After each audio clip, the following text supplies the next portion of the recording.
Hey, Algebra 1, it's Mr. Canfield for 4-1 Part 2. Just have a mini little lesson to get through here with the rest of it. So my number 3 is what we're going to be looking at today. Well, hopefully you're doing this the same day. I'm going to do 2 problems today, maybe 3. So first one, it's got this business. So check it out with me. And sorry if you hear Maeve in the background. She's just enjoying her breakfast right now. So check this out. So I got this equation up top. Then I've got y is equal to 3x down here. So what I'm going to do, oh, that's not the color that I thought I was going to have. That's fine. So here I'm able to go, it says y by itself is equal to 3x. So that means I go in the other equation and I look for y and I replace y, right? The technical term is substitute. That's why they call this the substitution method, because we're substituting.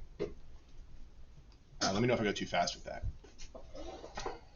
So I drop it in, wait, this is not the question I thought it was.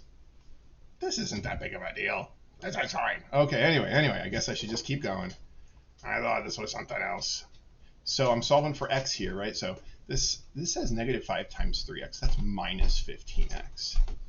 If you struggle with solving these sorts of things, please meet me during class. Let me, sit down with you. We'll do problems together. I promise you can get better at this. Everybody can get better at this.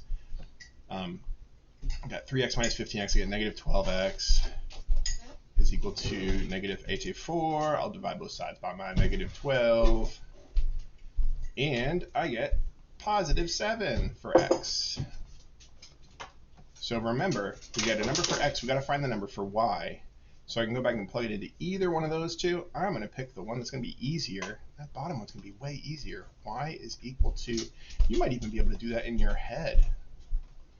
It says 3 times x, right? So 3 times 7, oh, y is 21. So I got 7 for x and 21 for y. So 7 comma 21. Remember, if you don't put it as a coordinate, it won't work right. So I need to be a little more strategic. I thought that one was going to break. We have to find one that's going to break. I think this one might break. Even though this one might not break, it has a fraction, so it's worth us talking about. Where'd you go? There you go. All right, so we'll copy. We'll go new. All right. So here's another situation that we could run into. This is a great example for us to look at. So this time it says y is equal to, y is equal to all this business, right? Let's switch to this color. Huh? Y is equal to oops. Y is equal to oops. Mrs. Canfield calling out my silliness. My inability to speak the English language. Hey, you're a math teacher, not an English teacher. You heard it here first, folks. All right, so here you see how it says y is equal to this business. So I go in here and I replace y. Everything else stays the same. So we got our negative 1/3 x plus 7. So when I do the distributive property here, so we're going to bring down our 3x, right? We're going to bring down our equals negative 27. So when we do 9 times negative 1/3, if you don't know how to do that, it's okay. Seriously, go to your calculator. I think, Jackbox TV, it's like JS. Yeah, okay. I knew I had, if I just typed that in, whoa, who typed that in their calculator? So if I'm trying to type in 9 times negative 1/3, I can go to my calculator and I can type 9 parentheses negative 1/3, just like that. Division is the same as divided by. So the division button is how we do fractions. If you do that, hit enter, sure enough, it's negative 3. You don't need to completely understand how to use fractions. You can use your calculator. So I got negative 3x, and then 9 times 7 is 63. And I just am afraid that my brain fell out for a second. Okay, no, I'm right. Remember, it's the same thing as spell check. It's okay to use spell check. And the calculator is just like spell check. Wait, 3x minus 3x, what happens there? What's 3 minus 3? It's gone. We wind up getting left with 63 is equal to negative 27. So I'm going to type this out for you.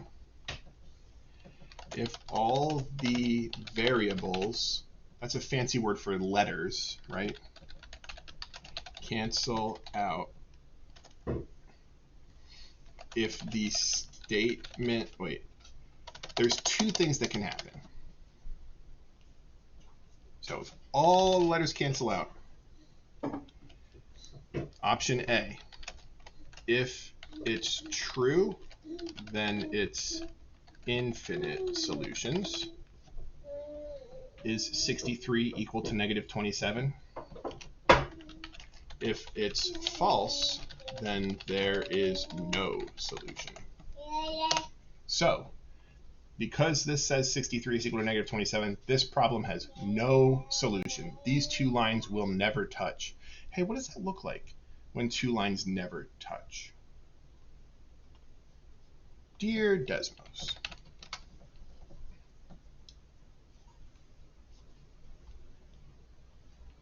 what would happen if we just went to Desmos and we typed in